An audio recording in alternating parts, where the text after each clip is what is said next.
ಏನಾಗಿಲ್ಲ.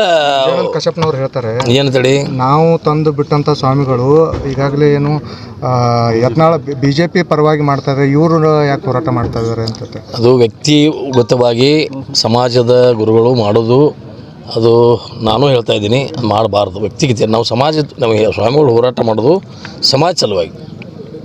ವ್ಯಕ್ತಿಗತ ಮಾಡೋದು ಯಾರಿಗೇ ಆಗಲಿ ಅದು ತಪ್ಪು ಅನಿಸ್ತೈತಿ. ನೀವೇನಂತೀರಿ ಅದಕ್ಕೆ? ನಿಮ್ಮ ಉತ್ತರ ಏನ ಸರ್? ಸೀಮಿತವಾಗಿ ನಿಮ್ಮದೇನು ನಿಮ್ಮ ಅನಿಸಿಕೆ ಏನಂತೀರಿ?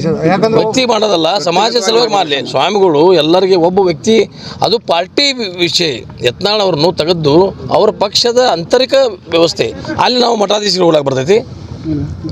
ಅದು ಬರಲ್ಲಂಗ, ಅದು ತಪ್ಪದ. ನಾನು ಅದಕ್ಕೆ ಹೇಳ್ತೀನಿ, ನಾನು ಅದಕ್ಕೆ ಸ್ಟಿಕಪ್ ಇದ್ದೀನಿ. ಸ್ವಾಮಿಗಳು ಪಂಚಮ ಸಾರಿ 2A ಹೋರಾಟ ಸಲುವಾಗಿ ಹೋರಾಟದವರು. ಅದನ್ನು ಹೊರತುಪಡಿಸಿ ರಾಜಕಾರಣದಲ್ಲಿ ಅವರು ಮಠಾಧೀಶರು ಯಾರು ಬರಬಾರ್ದು ಅನ್ನೋದೇ ನನ್ನ ವೈಯಕ್ತಿಕವಾದಂಥ ಉದ್ದೇಶ. ಸರ್, ಈಗ ಪಂಚಮಸಾಲಿ ಹೋರಾಟ ಆಗೇ ಉಳಿತು, ಇನ್ನೂ ಏನು ಸಿಕ್ಕಿಲ್ಲ ಅಂತೇಳಿ ಈಗಾಗಲೇ ಏನಾಗಿಲ್ಲ. ಕಶ್ಯಪ್ನವ್ರು ಹೇಳ್ತಾರೆ ಏನಂತೇಳಿ ನಾವು ತಂದು ಬಿಟ್ಟಂಥ ಸ್ವಾಮಿಗಳು ಈಗಾಗಲೇ ಏನು ಯತ್ನಾಳ BJP ಪರವಾಗಿ ಮಾಡ್ತಾ ಇದ್ದಾರೆ, ಇವರು ಯಾಕೆ ಹೋರಾಟ ಮಾಡ್ತಾ ಇದ್ದಾರೆ ಅಂತ. ಅದು ವ್ಯಕ್ತಿಗತವಾಗಿ ಸಮಾಜದ ಗುರುಗಳು ಮಾಡೋದು, ಅದು ನಾನು ಹೇಳ್ತಾ ಇದ್ದೀನಿ, ಮಾಡಬಾರ್ದು. ವ್ಯಕ್ತಿಗತ ನಾವು ನಮಗೆ ಸ್ವಾಮಿಗಳು ಹೋರಾಟ ಮಾಡೋದು ಸಮಾಜ ಸಲುವಾಗಿ. ವ್ಯಕ್ತಿಗತ ಮಾಡೋದು ಯಾರಿಗೇ ಆಗಲಿ ಅದು ತಪ್ಪು ಅನಿಸ್ತೈತಿ. ನೀವೇನಂತೀರಿ ಅದಕ್ಕೆ? ನಿಮ್ಮ ಉತ್ತರ ಏನ? ಸರ್, ಸೀಮಿತವಾಗಿ ನಿಮ್ಮದೇನು ನಿಮ್ಮ ಅನಿಸಿಕೆ ಏನಂತೀರಿ?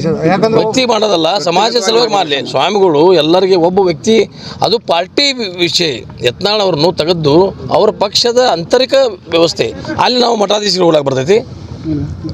ಅದು ಬರಲ್ಲಂಗ, ಅದು ತಪ್ಪದ. ನಾನು ಅದಕ್ಕೆ ಹೇಳ್ತೀನಿ, ನಾನು ಅದಕ್ಕೆ ಸ್ಟಿಕಪ್ ಇದ್ದೀನಿ. ಸ್ವಾಮಿಗಳು ಪಂಚಮ ಸಾರಿ 2A ಹೋರಾಟ ಸಲುವಾಗಿ ಹೋರಾಟದವರು. ಅದನ್ನು ಹೊರತುಪಡಿಸಿ ರಾಜಕಾರಣದಲ್ಲಿ ಅವರು ಮಠಾಧೀಶರು ಯಾರು ಬರಬಾರ್ದು ಅನ್ನೋದೇ ನನ್ನ ವೈಯಕ್ತಿಕವಾದಂಥ ಉದ್ದೇಶ.